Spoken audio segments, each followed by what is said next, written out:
Nggak apa-apa, nggak apa-apa. Ya, selamat datang di kanal YouTube Telas di seri konten Bina. Kali ini udah bukan kedatangan sih. Kali ini udah ada Ai Leoni Putri. Halo. Aipol Sanggatan 21. Alasan kenapa undang Ai adalah karena banyak yang request jangan cowok doang dong yang diundang katanya untuk seri konten ini. Dan kebetulan kemarin aku lihat di LS di situ abis menang lomba apa? Lomba debat KDHN UNES 2. UNES 2. Dan juga sebagai Best Speaker, alhamdulillah. Best Speaker. Nah, salah satu alasan kenapa podcast ini dibuat adalah karena penasaran sama orang-orang yang punya latar belakang yang unik dan pencapaian yang lumayan maksudnya beda dengan mahasiswa lain. Dan aneh juga karena best speaker-nya udah 2 kali kan? Nah, udah 2 kali. Pertanyaan pertama, kapan pertama kali mengenal debat? Waktu baru masuk tuh kan ada kan yang kayak pengenalan komunitas, pecita, dan lainnya tuh baru tahu ketika cobalah daftar debat, terus ada yang simulasi debat Bang Dandi, waktu itu Bang Faya. Terus kayak oke deh gitu, join deh gitu. Itu pertama kali kenal debat. Sebelum itu benar-benar nggak tahu sama sekali. BTW kita juga ada dia di sini. Nah, itu doang. Jadi sebelumnya waktu SMA gitu-gitu nggak kenal sama debat? Enggak. Karena saya juga IPA, Bang. IPA? Iya. SMA-nya di mana emang? Di Lampung.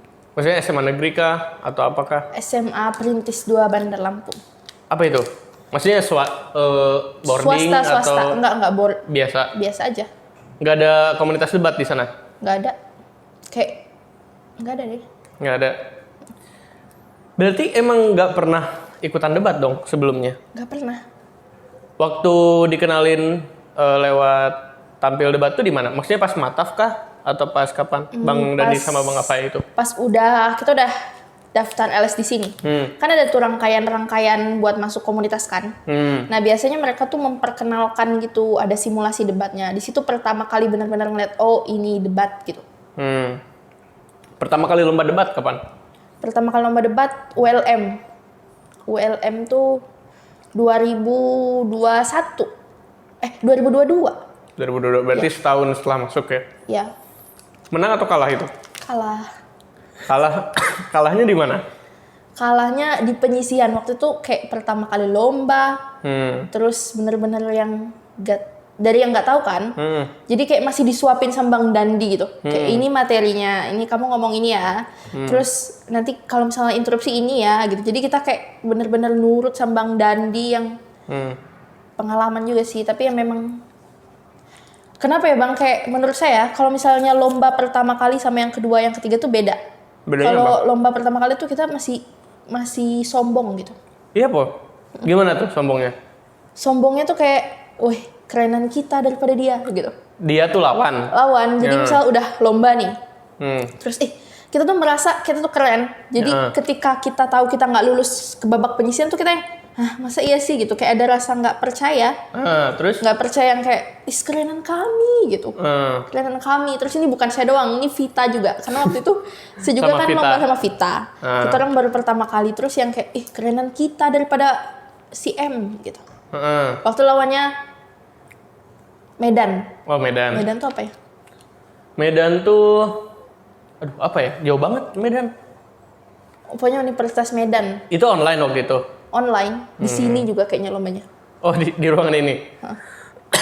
Terus, kalau di lomba kedua ketiga, ngerasa nggak sombong kenapa?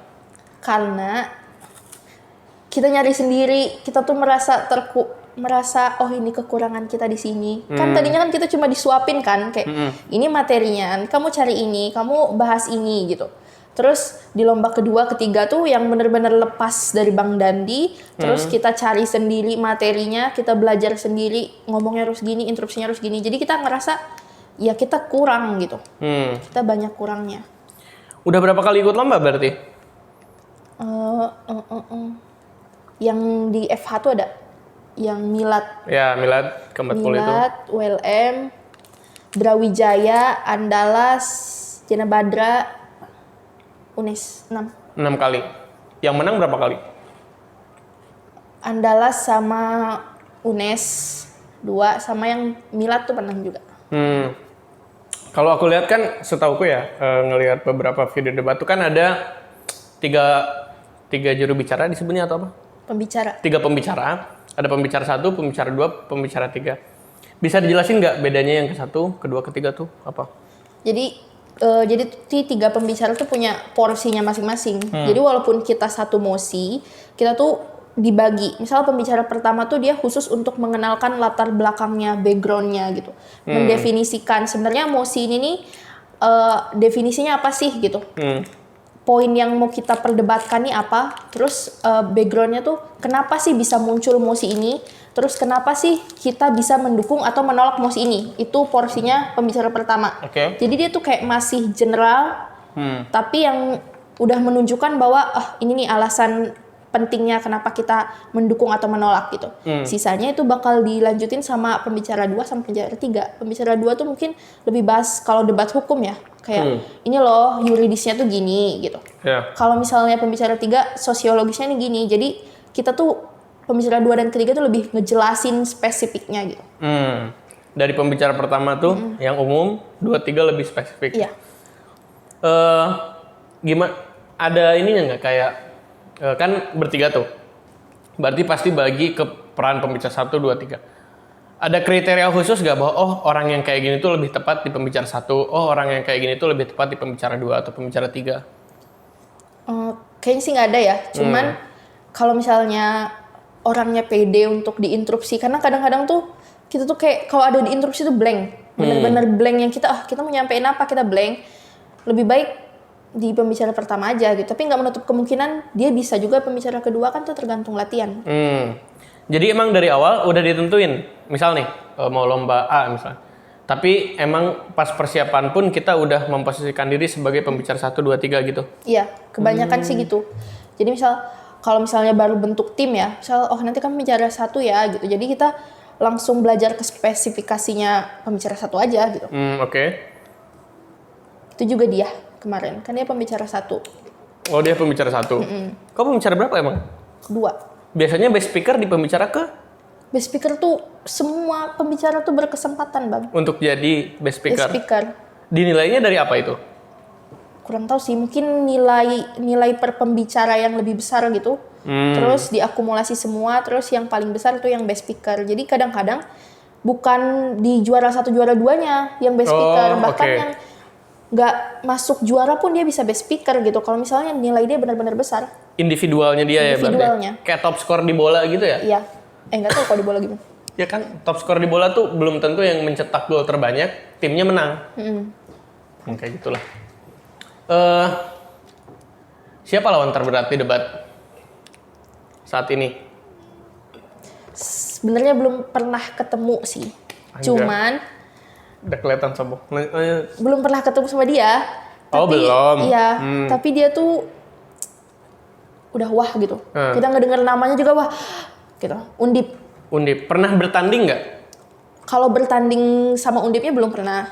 Cuman di beberapa kesempatan di debat-debat lain, misal kayak pas Fatih yang turun, Fatih tuh ketemu Undip. Jadi kita tuh kayak menyaksikan bener-bener.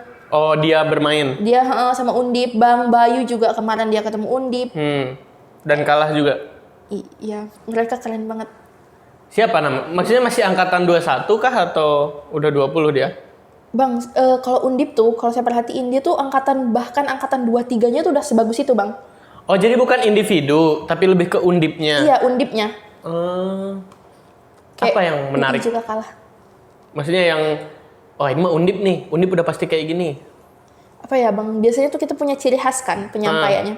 Kalau mereka tuh yang slow, yang nggak kepancing emosi, yang kayak flawless aja, kayak misal Dewan Juri yang terhormat kayak santai aja, Bang. Terus bener-bener materinya mateng, intonasi mereka mateng gitu.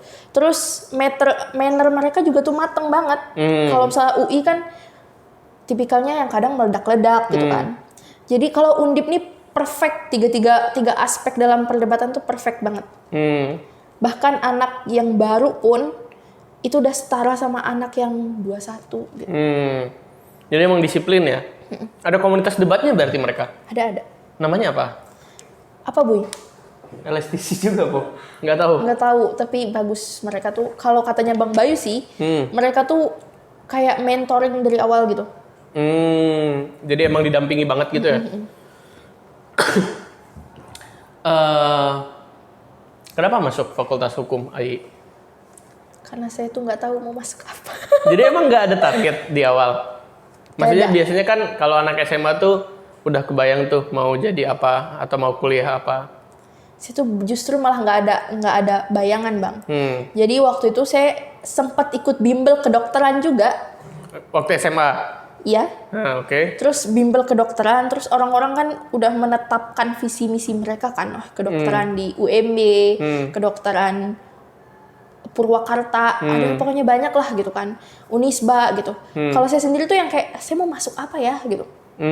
Nggak kebayang sama sekali. Nggak kebayang sama sekali. Terus waktu itu daftar aja deh UII, daftar psikologi, sama daftar kimia.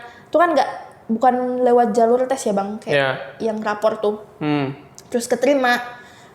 Terus ya udah deh, daripada nggak kuliah bingung gitu. Terus ya kimia dulu aja, 4 kimia 2 semester. Nah, alasan exchange ke FHUMI apa? Kalau saya nggak betah di kimia tuh pusing. Kimia kuliah tuh tidak seperti yang kita bayangkan waktu di SMA. Oke. Berarti waktu itu kamu mikir hukum tuh tidak sepusing atau lebih sederhana daripada kimia bahkan? Saya mikir kalau kimia tuh kan lebih pasti Bang. Kalau misalnya kita salah ngitung pun nilai kita salah gitu. Oke. Salah gramnya, salah ininya. Jadi kayak sulit gitu. Tapi kalau misalnya hukum tuh kan lebih ke ya kayak kita bisa mengandalkan opini kita, salah ada dasar-dasarnya gitu. Dia jadi nggak tetap gitu. Kalau misalnya kimia kan pasti banget, terus mikir oh ya udah deh kita nyebrang aja gitu. Nanti. Aku penasaran tuh ini sih. Kan dari tadi diceritain ya. Berarti emang milih hukum itu emang random aja, kebetulan milih hukum aja gitu. Masa nggak ada, gua ngefans nih ke Hotman Paris misalnya. Nggak ada. Bener-bener waktu itu kayaknya udah terakhiran deh. Tapi di iPols awal-awal apa gimana gitu ya. Iya. Jadi yang masih buka tuh prodinya, prodi hukum, prodi agama kalau nggak salah. Terus apa ya gitu kan. Terus udah coba-cobalah daftar hukum. Itu pun yang nggak jalur tes yang nggak datang ke sini gitu loh Bang. Terus dapet WA kita keterima gitu. Terus ya udah deh daripada kita pusing kita mencoba. Oh saya tahu Kiki di sini. Oh tahu. Terus teman saya tuh bilang Kiki loh di sana katanya. Terus banyak juga teman-teman saya ngambil hukum tuh ya udah deh saya juga ngambil aja gitu. Jadi memang tidak, ini jangan ditiru. Kiki tuh kenal di SMP berarti? Iya satu SMP. Di Lampung. Kok bisa di Lampung sih, kan di Ciamis katanya? Saya tuh orang Ciamis. Terus? Tapi saya tuh tinggal di Lampung. Keluarga saya masih di Ciamis sekarang tuh. Oh di Ciamis. Terus tinggal di Lampung waktu itu kenapa? Ya karena bapak saya kerjanya di Lampung. Oh ngikut bapak kerja. Nyampe SMA? SMA iya. Sampai sekarang juga masih di Lampung mah. Jadi kayak 2 gitu. Dari 3 komunitas, kenapa tertariknya ke debat? Komunitas ini ya, KPH, LSDC sama Petita, yang keilmuan hukum. Karena waktu itu kayaknya alasan, sebenarnya saya tertarik sih sama Petita sama Sempet KPH. join nggak? Enggak, karena susah masuknya. Emang iya susah? Waktu itu kayak ada esai gitu loh. Oh, terus? Terus udahlah yang mudah dulu aja gitu. Emang LSDC waktu itu ngapain? Gak ada esai, cuma Twibbon. Ada nggak ya Twibbon? Wawancara gitu ya? Wawancara, terus udah. Kalau misalnya KPH tuh ada esai. Kenapa? Susah bikin esai? Ya bayangan saya susah dulu. Apa yang paling susah ketika ikutan lomba debat? Ngatur tim gitu susah nggak sih? Karena tim saya udah settle sih Bang. Oh. Kalau misalnya dari awal mungkin susah sih. Jadi kayak chemistry itu penting banget gitu. Kalau misalnya itu susah sih, menurut orang-orang itu susah.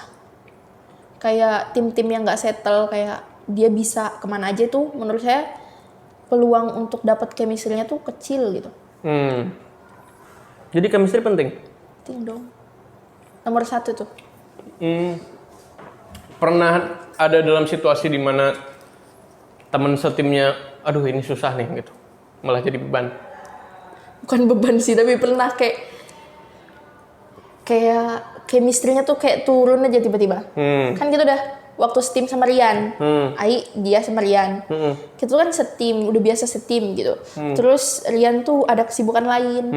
Nah di situ Rian tuh yang kayak sulit gitu loh untuk membagi waktu tuh. Terus kita sampai yang chemistry turun, berantem, terus yang bener-bener berantem, bener-bener dia juga ya saya menghargai dia tuh pasti capek kan. Tapi dia yang kayak menghilang gitu, tidur, sedangkan besok kita mau lomba gitu. Jadi kayak waduh itu susah banget. Sempet ada air mata gitu kalau lomba tuh. Kalau misalnya aku kan pengalamanku ikut lomba debat tuh cuma SMA ya. Pernah ngalamin ini nggak? Pas hari-hari lomba, pas lagi lawan gitu, ngelihat salah satu temen dari tim itu ngedown tiba-tiba. Pernah. Nah gimana tuh cara nge-overcome-nya itu? Karena dulu aku waktu SMA lagi tanding kan, pas tandingnya aman, tapi pas jeda rehat tuh keringetan semua, mules gitu. Nggak bisa bang, ini kayaknya kita bakal kalah gini-gini gimana. Nah kalau sendiri ngadepin itu gimana? Sebagai orang yang paling alpha mungkin ya di timnya. Justru malah kita orang bertiga pengen BAB semua. Mulus juga. Mulus semua. Cuman kalau misalnya yang kayak gitu ya BAB-in aja, terus kita nggak mau gitu loh bang. Kayak harus maju gitu. Cuma waktu pas lombanya tuh ada aja momen-momen ngeblank kita orang yang kayak gimana gitu. Ada aja. Juga? Ada. Terus yang sampai salah nyebut data, salah ngomong mosi itu ada bang kayak. Salah ngomong musik kayaknya fatal deh itu. Fatal, tapi untungnya kita tetap juara 1. Kok bisa? Kayaknya jurinya nggak ngeh deh. Oh nggak ngeh bahwa mosinya salah disebut. Bukan mosi, jadi tuh kayak kita tuh ngomongin mosi tentang misal nuklir. Tiba-tiba si Ingrid nih, dia nih saking groginya, dia ngomongin pertambangan bukan nuklir gitu. Oke, ya 2 hal yang berbeda. Terus itu kan jelas datanya juga beda, solusinya dia nyebutin solusi pula. Terus beda, jadi kayak saya tahu dia ngeblank gitu. Jadi posisinya sesama dia tuh langsung gitu. Tetapan terus ya dalam hati kita orang tuh kayak wah nggak bakal menang nih, nggak bakal expect itu menang gitu. Ternyata memang jurinya kayaknya juga nggak ngeh deh. Waktu itu lawannya siapa? Maksudnya itu diketahui sama lawan nggak? Bahwa salah nyebut tiba-tiba ke isu lain gitu. Nah untungnya Ingrid tuh pembicara ketiga. Oh nggak bisa dibidas. Pokoknya udah terakhir sebelum kesimpulan. Oke. Kami kontra waktu itu. Jadi nggak ada waktu bagi mereka untuk membidas. Iya, itu untungnya. Karena kau juga aktif di LSDC sebagai apa sekarang? Kadip riset.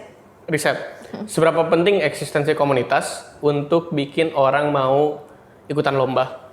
Penting banget sih, 100. 100%. Kenapa tuh? Karena dari komunitas itu kita tahu kayak ada rasa kompetitif gitu bang. Di internal sendiri? Di internal sendiri. Misal nih, kadang tuh satu tim yang mau turun. Oke. Tapi tiba-tiba karena ada rasa kompetitif tuh bisa sampai 3 tim yang turun bang. Yang ikut lomba maksudnya? Yang ikut lomba di satu tempat. Oke. Gitu juga ke adik-adik yang sekarang kayak anak 2-3 tuh sekarang udah pengen lombanya tuh udah menggebu-gebu. Karena memang ngelihat kita orang ayo dong turun lomba gitu. Terus ini loh lomba ini. Terus mereka juga ngelihat kan banyak yang turun lomba kakak-kakaknya. Jadi kayak bahkan mereka tuh nyari sendiri lombanya. Nggak yang semandiri. Kan kita biasanya nyediain juga kan. Ini ada lomba ini. Tapi ada beberapa anak tuh yang kak bisa nggak sih ikut lomba ini gitu. Oh dia mengajukan diri gitu. Jadi kayak penting banget lingkungan. Apa yang dikasih sama LSDC ke orang-orang kayak gitu? Kita orang menyediakan aja sih, cuma kita menyesuaikan gitu. Jangan sampai ntar dia turun, terus dia down. Karena banyak kan case-case. Dia turun lomba sekali, baru pertama kali, terus ketemu sama yang misal selevel undip gitu. Kadang tuh ada yang mati kutu gitu. Terus dia nggak debat nih bukan fashion saya gitu kan. Padahal itu baru pertama kali. Jadi kita tuh pengen menyesuaikan karena kamu baru pertama kali, ini lomba yang sesuai sama kamu gitu. Jadi pengen menyesuaikan. Ada treatment apa aja yang dikasih LSDC buat anggotanya? Kayak misal ada latihan tiap minggu, atau ada diskusi, atau ada apa? Latihan debat ada. Itu juga sistem mentoring sih, cuma memang mungkin belum terlalu efektif karena kan kepotong libur dan lain-lain. Untuk diskusi juga ada. Kita tuh banyak belajar dari diskusi tuh, dari belajar bareng gitu. Jadi kayak bukan belajar bareng doang, kayak saling riset. Misal ada anak yang turun PKM, terus dia tuh nanya, terus ayo dong bantuin dong gitu. Terus teman-temannya bantuin, kayak itu juga belajar gitu. Kayak LSDC itu mungkin kepeduliannya lebih tinggi gitu. Kalau aku lihat ya dari kacamataku sendiri ngelihat LSDC gitu ya terutama, emang sense of competitiveness-nya tinggi. Kelihatan dari waktu yang masih dipegang sama Haki sebelumnya. Haki, terus Haki, Bayu, Alvin. Satu lagi Bang Coy. Coyri. Terus lanjut ke anak 21. Dulu tuh aku sempat underestimate Arya sebagai ketua LSDC. Haki pun sama sih, dulu aku underestimate. Tapi karena mungkin sistem dan disiplinnya LSDC itu udah jadi sistem, jadi ya mau siapapun yang ngisi, itu program kerjanya tetap jalan gitu. Instead of memperhatikan latar belakang kesibukan, si LSDC ini tetap jalan gitu. Ada ini nggak kayak apa sih yang masih kurang dari LSDC ketika dan itu berdampak ke anak-anak yang mau ikut lomba? Mungkin mekanisme pengurus buat ngurus regenerasi sih Bang. Kadang tuh kan kita memang perlu regenerasi kan. Kalau misalnya dari Bang Haki ke Arya tuh kita anak 21 yang memang mau gitu. Jadi kita ngikut. Kalau anak 22 nih kayak lebih pasif gitu. Jadi itu yang jadi tantangan buat pengurus sekarang buat regenerasi.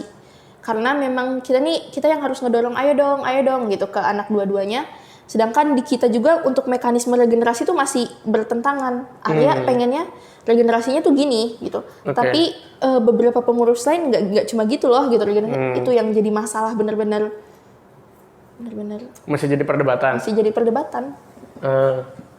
Regenerasi. Masih ngejar lomba tertentu nggak, Ai? Masih, Bang. Apa tuh? UI. Lomba di UI. Iya. Untuk maksudnya kapan gitu lombanya? Tahun ini. Udah ada tim? Timnya, nah ini juga jadi perdebatan nih Bang. Kenapa tuh? Karena Arya tuh pengen, kan Arya ini sebagai ketua, saya paham kok dia tuh pengen regenerasi. Ya, oke. Nah, regenerasi yang dia mau tuh adalah kita bongkar timnya. Oh, dipecah gitu? Dipecah timnya. Sedangkan menurut saya, sama tim saya, sama beberapa kayak Rian, kayak beberapa pengurus lain, untuk lomba-lomba tertentu, untuk pecah tim tuh sulit. Apalagi yang lomba-lombanya besar gitu. Kayak untuk riset tim yang udah settle aja sulit gitu. Kita kan nggak punya tim riset yang kayak Untar kayak gitu kan. Kenapa Untar? Kayak mereka tuh waktu kita lomba ke sana, kita orang tuh cuma berempat Bang. Yang lain tuh rame, segerombolan tim riset. Oh, yang ikut hadir ke sana. Sedangkan kayak kita harus ngebimbing anak 2-3 di lomba yang besar, kayaknya kurang cocok deh. Tapi Arya pengen kita pecah gitu. Ini jadi perdebatan. Terus sampai akhirnya debat, diskusi, terus ya udah deh turun gitu. Karena pengurus yang lain juga merasa ya kalau lomba besar nggak bisa dipecah juga. Jadi tetap komposisi yang tidak dipecah itu? Iya. Apa nama lombanya kalau UI itu? Puasa. Puasa ini? Nama lombanya? ILDC. Iya.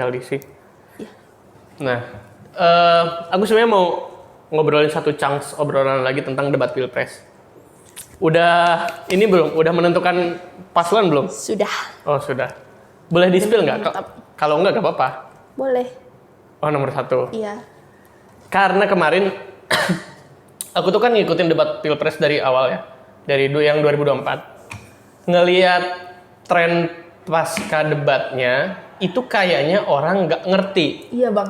Oh ya, sama esensi perdebatan.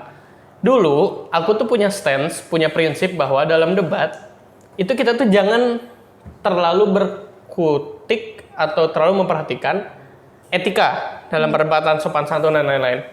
Karena bagiku dalam perdebatan yang argumentatif gitu ya, tentang dialog opini yang berbeda, Kalau misalnya kita fokus pada sopan santun, substansinya itu jadi bias gitu. Jadi kita tuh fokus ke sopan santun dulu. Nah, alasan utama aku undang kau di sini adalah untuk ngejelasin perspektifmu sendiri gitu. Okay. Kita ini dulu ya, kesampingkan dulu kenyataan bahwa AI sudah berpihak gitu. Tapi di apa sih yang bisa ditangkap dari ramenya debat pilpres gitu? Sebenarnya tuh awalnya saya tuh nggak berpihak, Bang. Nah, justru karena saya melihat etika itu, jadi saya berpihak gitu. Oke. Di debat tuh ada tiga hal yang penting. Salah satunya adalah manner. Oke. Gimana cara kita untuk menyampaikan argumentasi dengan manner-manner yang memang udah disesuaikan gitu. Jangan sampai kita menyampaikan argumentasi tapi kita mengabaikan manner. Oke. Jadi karena saya udah tahu manner itu penting, ketika kita melihat orang yang berdebat tapi tidak memakai manner, itu udah minus 100 gitu. Jadi awalnya mungkin saya ada interest ke paslon yang sebut saja dua. Karena memang dia kan ada program-program ya yang lumayan bagus juga gitu. Oke. Terus tapi ketika manner dia kurang, terus saya jadi kayak ragu gitu. Oh, oke. Jadi tuh sebenarnya kalau misalnya saya nggak menyalahkan abang yang takut ketika manner didahulukan, substansinya bias. Iya, oke. Cuman debat itu tuh bukan mementingkan salah satunya. Oh ya. Tapi betul. harus tiga-tiganya. Ketika salah satunya hilang ya percuma gitu. Walaupun substansinya sebagus apapun. Oke. Berarti emang keberpihakan AI dimulai dari debat pilpres pertama dong? Iya. Dari sorry itu. Ada Mas Anies. Oh, dari sana. Iya. Apa yang paling tersorot gitu dan bagaimana sih publik harusnya melihat si debat pilpres? Apa sih yang harus dicermati gitu? Kan orang ngelihat sensasinya ya. Sedangkan kan pilpres, terutama presiden, adu gagasan dalam debat tuh ada banyak hal yang perlu dicermati. Dari kacamata AI seorang debaters, apa sih yang harusnya dicermati dari sana? Sebenarnya cara dia ngasih solusi sih, Bang. Oh, itu. Iya. Kayak misal ketika salah satu pertanyaannya adalah gimana cara kita tuh stunting. Oke. Stunting ada dia tuh menjelaskan bahwa stunting itu bukan Cawapres kan itu kalau nggak salah? Kalau stunting. Iya kayaknya. Enggak. Kayaknya presiden juga deh. Ya, terus lanjut. Dia tuh menjelaskan bahwa cara kita menyelesaikan masalah stunting itu tuh bukan mulai dari anaknya, bukan dari kita ngasih susu atau ngasih daging misal, tapi itu dimulai dari keluarganya. Jadi ketika debat kan memang kita tuh adu argumentasi yang disesuaikan sama solusi kita. Nah, ketika solusinya tuh udah matang menurut saya, substansinya tuh udah ya nggak usah diragukan lagi gitu. Jadi misal nih, solusi dia cuma memberikan gizi yang cukup kepada anak-anak, tapi dia nggak memperhatikan lingkungannya gitu. Itu tetap aja masih ada yang kurang gitu. Tapi ketika paslon 1 menyajikan bahwa ini solusinya, ini tahap-tahap solusinya, itu sama kayak yang biasanya kita perdebatkan gitu, Bang. Biasanya di debat tuh solusinya bahkan kita buat mekanisme, ada namanya sendiri, ada 1, 2, 3 gitu mekanismenya. Jadi nanti mereka tuh interupsi bukannya dengan solusi tuh biayanya mahal ya. Jadi kita tuh adunya bukan adu apa lagi ya, bukan adu argumentasi lebih tapi adu solusi karena gitu kita kan punya pandangan yang sama untuk negara ini gitu intinya. Jadi kayak ketika dia ngomong kayak solusi dia lebih mantap gitu, itu salah satu daya tarik sendiri. Sorry tadi kepotong, ada 3 yang harus diperhatikan. Yang satu manner, yang kedua meter. Nah, apa tuh? Meter tuh kayak substansinya. Jadi isi dari yang apa dia omongin. Misal ketika ngomongin masalah stunting tadi, background kenapa dia tuh pengen ngangkat stunting, alasannya, terus itu meter, sampai solusi itu masuknya meter. Terus yang ketiga tuh adalah metode. Metode tuh cara dia, sebenarnya kalau di debat cawapres kayaknya nggak penting deh. Kenapa tuh? Metode tuh kan kalau di debat hukum tuh mungkin ada yang intonasinya bagus gitu. Kalau misalnya debat capres tuh mungkin metodenya lebih ke artikulasi mungkin gitu sih. Jadi kayak kan capres juga kan penting kan untuk punya public speaking. Iya betul. Dan di debat capres nggak ada yang pakai pantun ya? Nggak ada. Biasanya kan anak LSDC pakai pantun tuh, ngebuka atau nutup sih itu tuh? Ada yang ngebuka, ada yang nutup. Nah, saran untuk para calon presiden kalau mau menang debat pakai pantun. Sama ini sih ada satu apa ya? Itu alasan kenapa aku bilang bahwa manner itu atau sopan santun tuh nomor sekian dalam debat. Karena kalau misalnya itu dijadikan apa ya, istilahnya misalnya ada orang ngomong, kita kan orang Indonesia sangat menguphold yang namanya norma sopan santun. Kalau misalnya itu yang digaungkan ke masyarakat, terus nganggapnya paslon 01 nih kacang lupa kulit karena menyerang orang yang pernah mendukung dia, misalnya kayak gitu. Nah, seiyapun misal ternyata terjadi serangan personal dalam perdebatan, itu oke nggak sih? Maksudnya untuk debat pilpres tuh hal yang wajar nggak sih? Dibilang wajar juga enggak. Kita tuh jangan sampai mewajarkan hal-hal yang memang nggak sesuai di perdebatan gitu. Cuman yang aneh menurut saya sih Bang, nggak tuh menurut Abang gimana, nanti Abang jelasin juga ya. Jadi menurut saya ketika paslon, ini aneh juga, setelah debat yang presiden yang kedua. Itu kan ada yang rame kan di TikTok tuh yang nangis. Yang nangis, yang ini terlalu menyerang secara personal gitu. Padahal sebenarnya kalau misalnya saya melihat nggak ada sama sekali menyerang secara personalnya tuh Bang. Dari apa yang diomongin paslon 1 sama paslon 3. Kan yang dipertanyakan adalah data gitu. Ketika misalnya kita nanyain opini doang, debat tuh omong kosong. Menurut saya sih. Nah, tapi ketika kita bawa data, justru itu adalah esensi debat gitu. Kita tuh memperdebatkan data. Ketika misalnya paslon 1 bawa data tanah nggak sesuai. Dia jangan bilang itu salah gitu. Karena kan pendengar nggak tahu salahnya di mana. Jadi harusnya dia mengklarifikasi di situ juga gitu. Terlebih ini bukan yang masalah gimana ya? Masalah yang harus dirahasiakan gitu. Kalau misalnya dia bawa data, terus menurut misal saya bilang Abang nih orang Ciamis, padahal Abang orang Tasik. Harusnya kan Abang mengklarifikasi kan, bukan yang kayak bukan salah gitu. Apalagi yang data-data itu wajar sih Bang, apalagi kan temanya sesuai gitu. Jadi nggak ada yang personal justru. Nah, justru yang bawa-bawa personal tuh di luar debat itu. Di luar debat tuh kan ada yang kayak agenda mereka masing-masing. Kan itu ada yang biasa disebutkan. Justru itu yang personal. Jadi kayaknya pengetahuan teman-teman di luar sana juga harus di boost deh.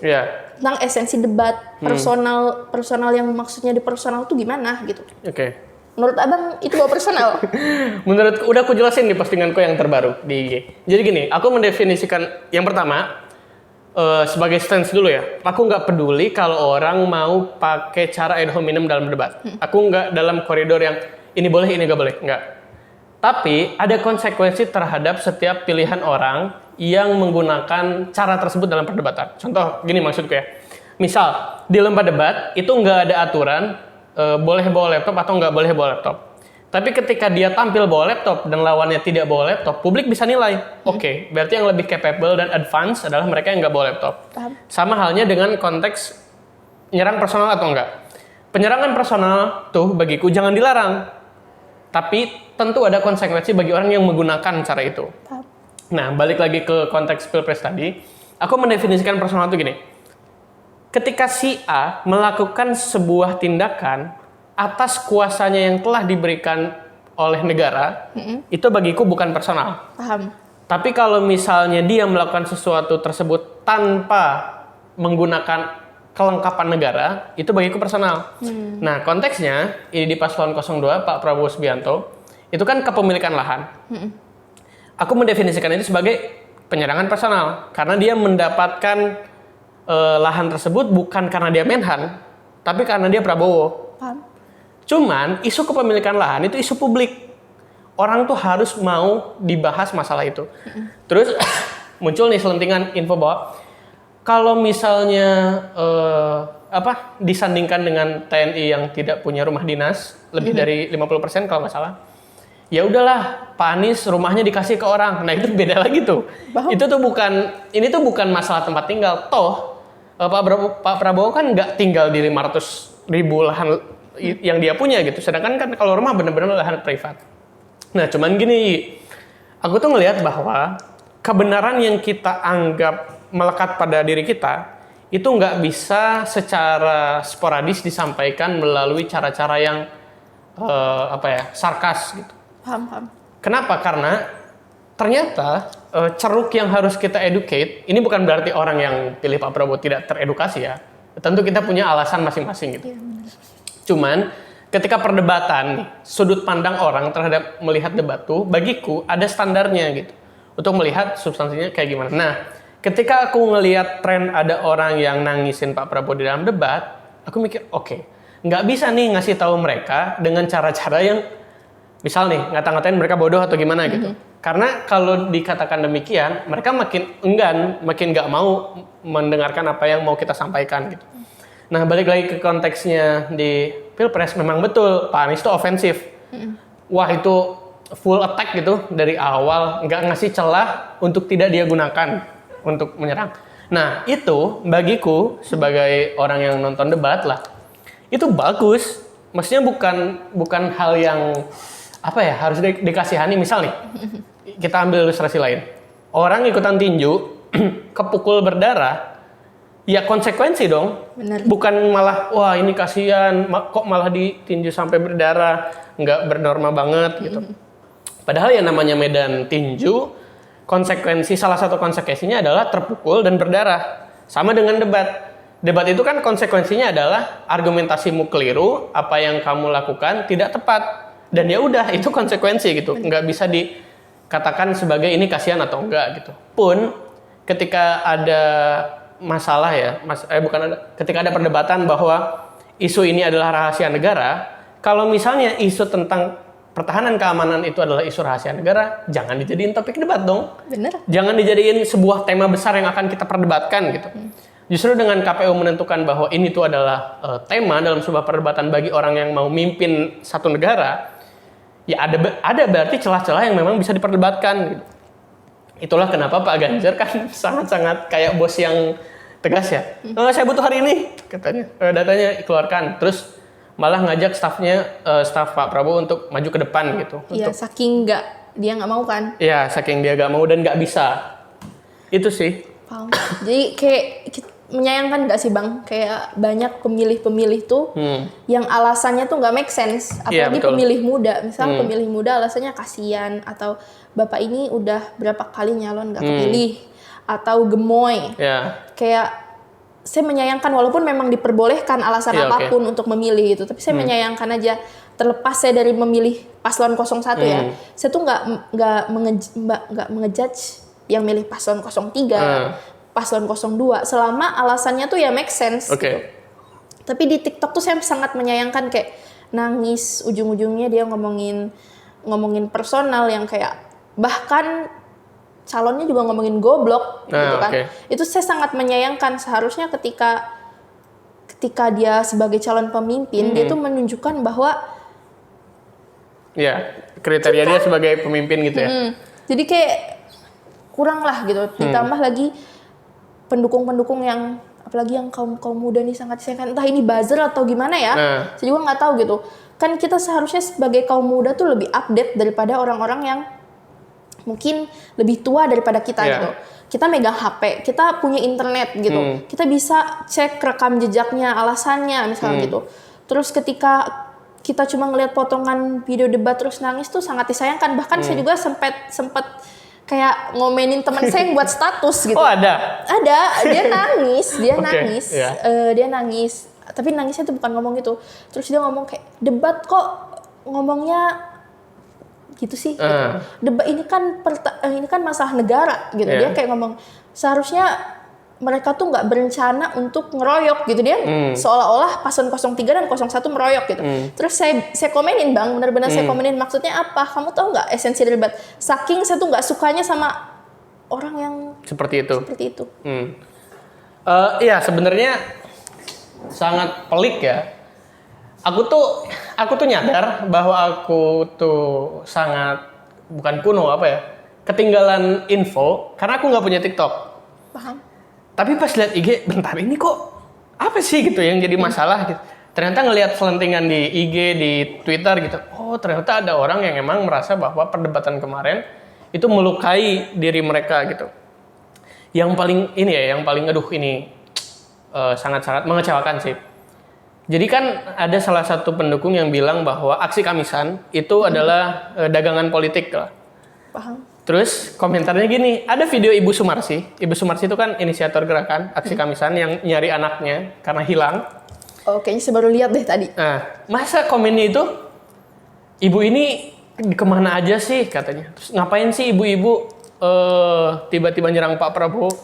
Aduh, ini ada gap intelektual ini. Maksudnya bukan gap intelektual ada yang pintar ada yang bodoh ya, tapi lebih ke ada informasi yang kita ketahui sejak lama, ternyata orang-orang sekarang tuh nggak tahu sama sekali Baru tahu. bahwa Ibu Sumarsi itu siapa dan apa yang dia kerjakan gitu. Narasi tangkap Prabowo itu udah ada dari aksi Kamisan kapan tahu gitu, udah lama. Tapi ketika ini sejalan dengan apa yang diomongin Panji ya, bilangnya bahwa ketika aksi Kamisan dianggap dagangan, itu kami tidak sepakat. Karena yang menganggap aksi Kamisan dagangan adalah mereka yang tiba-tiba muncul setiap 5 tahun sekali.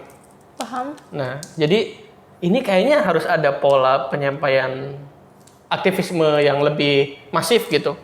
Karena ngelihat situasi kayak gitu kayaknya nggak bakal oke deh hasilnya gitu kalau misalnya tetap pakai sudut pandang yang kayak gitu. Nah itu juga saya pertanyakan Bang, gitu kan sekarang tuh apalagi yang megang-megang TikTok itu kan ramenya di TikTok, di Twitter, saya nggak punya Twitter sih. Di TikTok tuh kan pasti orang-orang tuh bisa nyari gitu kan Bang, apalagi di TikTok tuh ada Bang nggak punya TikTok sih. Ya, ceritain aja biar orang ngerti ada maksudnya. search barnya gitu kan, misalnya di video tuh di bawahnya ada kayak Yang biru gitu nggak sih? biru tuh yang bisa kita klik, bisa kita cari itu kan biasanya ada Kamisan atau apa gitu. Harusnya tuh kita bisa sebelum komen tuh kita bisa cari tahu dulu gitu. Itu yang saya sayangkan. Apakah ini buzzer atau bener-bener memang ada orang, tapi saya kayak kurang percaya kalau misalnya banyak orang-orang yang kayak gitu. Apalagi ini memang isu lama. Bahkan di debatnya Pak Jokowi kemarin juga kan dibawa kan. Iya, dibawa 2019. Kayak kemana aja nih orang gitu. Itu buzzer apa bukan? Terakhir aku pengen minta Ayi ngasih tahu ke orang-orang. Yang satu adalah anak hukum ya terutama, UMI lah. Untuk masuk LSDC kenapa harus masuk LSDC? Dan yang kedua, apa sih cara yang tepat bagi kita untuk mandang debat pilpres atau untuk capres ataupun cawapres gitu. Itu. Pertama untuk teman-teman mahasiswa hukum endorse LSDC. ya, saya sebenarnya bukan LSDC aja sih. Oke. Sayang banget kalau teman-teman tuh nggak memanfaatkan waktu teman-teman sebagai mahasiswa dengan nggak masuk komunitas-komunitas yang udah disediakan, entah itu KPH, entah itu Petita ataupun LSDC. Kenapa? Karena saya yakin di masing-masing komunitas tuh kita punya cara tersendiri untuk belajar gitu. Mungkin KPH fokusnya ke penulisan, sebenarnya nggak juga kan. KPH tuh ada diskusi juga kan. Iya, ada. Jadi setiap komunitas tuh justru membekali kita untuk siap gitu, siap menghadapi isu-isu. Apalagi kita anak hukum gitu kan, isu-isu sekarang gitu. Jadi justru sangat aneh kalau teman-teman anak mahasiswa hukum yang masih pengen kupu-kupu gitu. Walaupun teman-teman nggak pengen sibuk rapat kan bisa jadi anggota gitu kan. Anggota kan bisa at least hadir di setiap diskusi yang banyak juga kan sekarang diskusi itu bukan cuma LSDC KPH aja, kayak BEM sering ngadain gitu. LCC juga sering, LCC sering banget gitu. Jadi teman-teman, apalagi teman-teman yang kurang public speaking, kayaknya LSDC itu adalah tempat terbaik deh. Kenapa? Karena bukan cuma debat doang, kita tuh diajarin untuk yuk speak up gitu. At least di forum kecil belajar bareng aja, kita tuh memprioritaskan untuk semua anggota, bukan semua yang hadir di acara belajar bareng tuh untuk bisa menyampaikan pendapat teman-teman, at least bisa menyuarakan argumentasi teman-teman gitu. Jadi entah itu LSDC, KPH atau Petita juga bagus semua. Terus itu kacamata apa yang harus digunakan ketika mantengin debat pilpres? Ayolah be smart teman-teman. Apalagi teman-teman yang muda kan. Ada 1000 alasan untuk kita milih paslon yang sesuai gitu sama visi misi. Jangan cuma gara-gara kasihan, gemoy, atau mungkin kayak Anies juga kan sekarang dihujat kan gara-gara K-popers gitu. Enggak, alasan kita memilih tuh nggak usah mikirin yang kayak gitu. Alasan kita memilih tuh kita harus melihat gimana sih kita mau bawa 5 tahun ke depan ini, karena mereka loh yang menentukan gitu. Jadi ayolah kita gunakan semua internet yang kita fasilitas privilege yang kita punya sekarang ini untuk mencari tahu gitu visi misinya apa, solusinya apa. Itu jangan cuma terbawa tren yang kayak ngelihat potongan Pak Prabowo mau nangis jadi nangis gitu. Itu sayang banget. Thank you. Ya udah itu aja. Terima kasih Ayi sudah mau ditanya-tanya, sudah meluangkan waktunya. Terima kasih juga untuk dia sudah setia menunggu temannya. Sampai jumpa di video selanjutnya. Dadah. Dadah.